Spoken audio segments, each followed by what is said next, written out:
بسم الله الرحمن الرحیم. خوش آمدین در برنامه آغاز نو. ما هستم از زلاد نواز و خوش آمدین در خبری ساعت 9 شب. قوما چینل سابسکرایب کنین و بطن زنگوله را فشار بدین.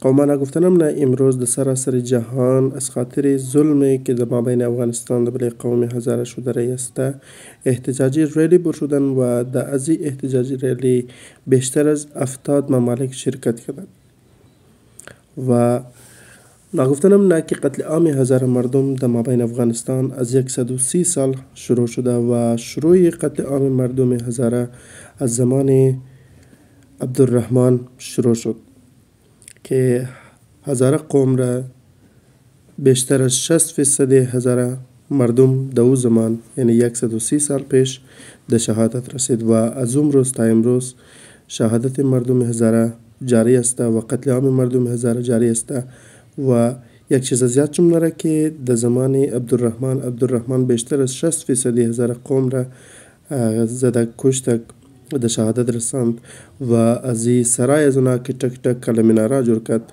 و این ظلم تا امروز جاری است که در هر مابین هر اسکول و مابین هر تعلیم اداره و میتر مابین دکانه که است دماکا و غیرم شما تارگت کلینگ شده است و بیشتر شما میتونین یک سای امروز نره که در بیشتر از ممالک امروز برای احتجاج برشده بودن.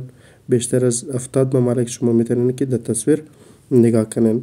امیدوار هستم که چینل سابسکرایب کنین و قد از ما باشین، مورا فالو کنین، مورا سپورت کنین تاکه ما بهتر خبرای که درباره هزار قوم است بلده شما رسنده بتونیم. تا برنامه آینده، خداحافظ، وقت شما خوش، خدا نگهدار.